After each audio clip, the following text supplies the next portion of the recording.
వాల్మీకి మహర్షి మరియు నారదుడు. వాల్మీకి మహర్షి నారదుని వద్ద ఇహలోకంలో శ్రేష్టమైన పురుషుడు ఎవరు అనే ప్రశ్న అడుగుతాడు. నారదుడు శ్రీరాముని మహిమను వివరించి ఆయన కథను చెప్తాడు. బ్రహ్మదేవుని ఆదేశం.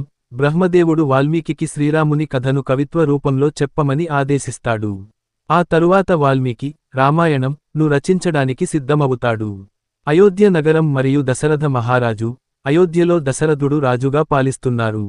ఆయనకు భార్యలుగా కౌసల్య, సుమిత్ర, కైకేయి ఉంటారు.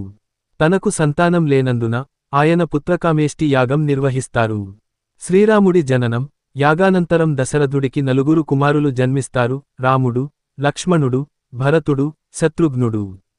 విశ్వామిత్ర మహర్షి మరియు రామ, లక్ష్మణులు. విశ్వామిత్రుడు రావి, రాక్షసుల బాధ నుండి రక్షించమని రామ, లక్ష్మణులను తనతో తీసుకెళ్తాడు. వారు తాడక, సుబాహు, మారీచులను సంహరిస్తారు. అహల్యా శాప విమోచనం. మార్గమధ్యలో రాముడు అహల్యను శాపం నుండి విముక్తి చేస్తాడు. సీతా స్వయంవరము. మిథిలా నగరానికి చేరిన రాముడు, జనక మహారాజు నిర్వహించిన స్వయంవరంలో శివధనుస్సును విరగదల్చి సీతను పెళ్లి చేసుకుంటాడు. పరశురాముని ప్రత్యక్షత. రాముడు శివధనుస్సును విరగదల్చిన తరువాత పరశురాముడు ప్రత్యక్షమై రాముని శౌర్యాన్ని పరీక్షిస్తాడు. రాముడు పరశురాముని ధనుస్సును కూడా సులభంగా లాగి చూపించి పరశురాముని గర్వాన్ని తగ్గిస్తాడు.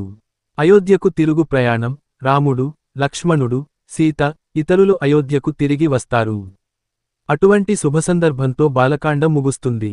Thanks for watching. Like and subscribe.